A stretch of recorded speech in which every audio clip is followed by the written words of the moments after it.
incendie dans une forêt qui semble magique, un arbre-monde et des géants, c'est ce qui est abordé dans ce chapitre 1127 de One Piece, aventure au pays des mystères qu'on va analyser. Dans le chapitre précédent, on avait appris que le Sunny, Luffy et Nami étaient perdus, et ça on y reviendra un peu plus tard car ce chapitre s'ouvre d'une façon différente. On nous parle d'un incendie qui a lieu sur l'île où on est, île pour l'instant qui nous est inconnue. Il semble y avoir des gens qui semblent être géants, enfin ils sont habillés comme les géants, donc je pense vraiment que c'est les géants, donc je pense qu'on est vraiment sur Elbaf, et ils semblent paniquer de cet incendie. Ils disent que le dieu aux grandes oreilles a été battu, le grand lapin, donc apparemment il y a un dieu lapin bizarre dans cette île qui a été battu. On voit que des abeilles géantes ont été battues, et enfin ils disent que si l'arbre monde prend fin, enfin brûle, alors ça sera la fin du pays. Donc il semble y avoir une sorte d'arbre-monde magique géant très important, mais ça, on n'en sait pas plus. Revenons alors à Nami, où on apprend qu'elle est dans le château Big Stain, et que le décor Lego, en fait, c'était pas, comme je l'avais dit dans la vidéo précédente, un fouine ou autre, c'est juste l'environnement où les bâtiments sont très Lego, très dans un style architectural européen, où c'est des environnements Lego finalement.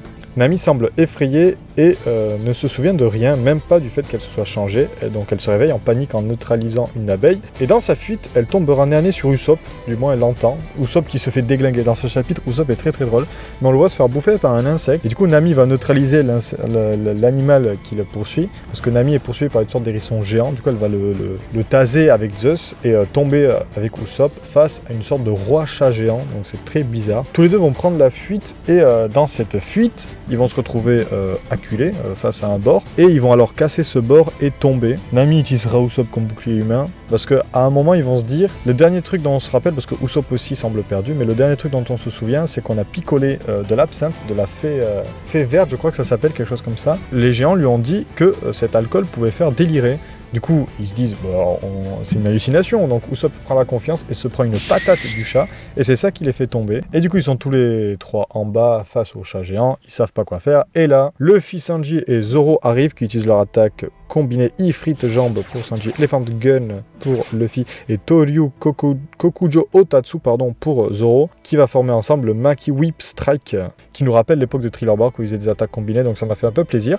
Après, je crois qu'il y a un problème dans la page, parce que moi, ça me marquait, à l'heure où je l'ai lu, Gear 4 Elephant Gun, alors qu'il me semble que l'Elephant Gun c'est du Gear 3rd, et qu'en plus il n'a pas l'apparence du Gear 4, donc je sais pas si c'est une erreur ou juste moi qui ai mal suivi, ou alors une nouvelle façon d'utiliser le Gear 4. Mais dans tous les cas, on voit Luffy, Zoro, Nami, Usopp et Sanji habillés avec une tenue particulière qui se retrouvent finalement. Et on a Luffy, Sanji et Zoro qui expliquent qu'ils doivent d'un côté retrouver la mer, d'un côté bouffer et tout. Ils semblent très rassurés, ce qui inquiète Nami, mais bon, c'est l'équipage qu'on retrouve, donc tout va bien. Et ce chapitre se conclut comme ça. Alors j'espère que c'est pas Luffy et les autres, même si c'est très probable, qui ont tabassé le roi géant et les autres personnages dans la forêt, ça serait un peu triste. Aussi, j'ai oublié de le mentionner, mais au début du chapitre, quand les géants parlent du fait qu'il y a un incendie dans la forêt, ils disent qu'il faut prévenir le dieu soleil Nika. Donc c'est quasi sûr qu'ils seront à Elbaf. Mais non, pourquoi les gens étaient paniqués et est-ce qu'ils vont se rendre d'abord à Elbaf avant de continuer à les chercher? Je sais pas. Et maintenant, ce qui m'a beaucoup touché, c'est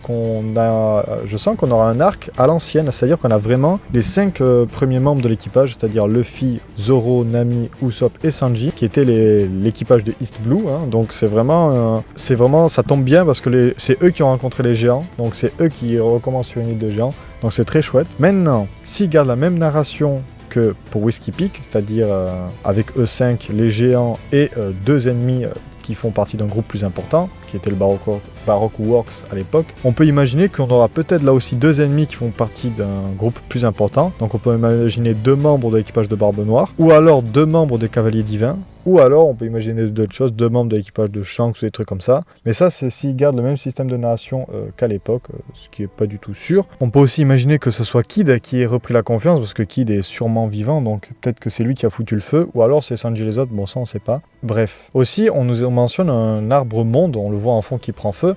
Donc on peut imaginer que c'est un arbre magique, parce qu'il semble très important, parce qu'on dit que s'il prend feu, le royaume est perdu. Donc est-ce qu'il est magique? Est-ce que c'est un arbre qui a des connaissances comme Ohara, des connaissances très importantes? Ou est-ce que c'est un arbre carrément, je pense pas, mais ça pourrait être carrément l'arbre qui donne les fruits du démon, mais je ne pense absolument pas, je pense pas du tout que c'est ça. Mais on peut imaginer que cet arbre est très important pour la suite. Bref, j'espère que la vidéo vous aura plu. Nous on se retrouve la semaine prochaine pour une autre analyse. Ciao tout le monde.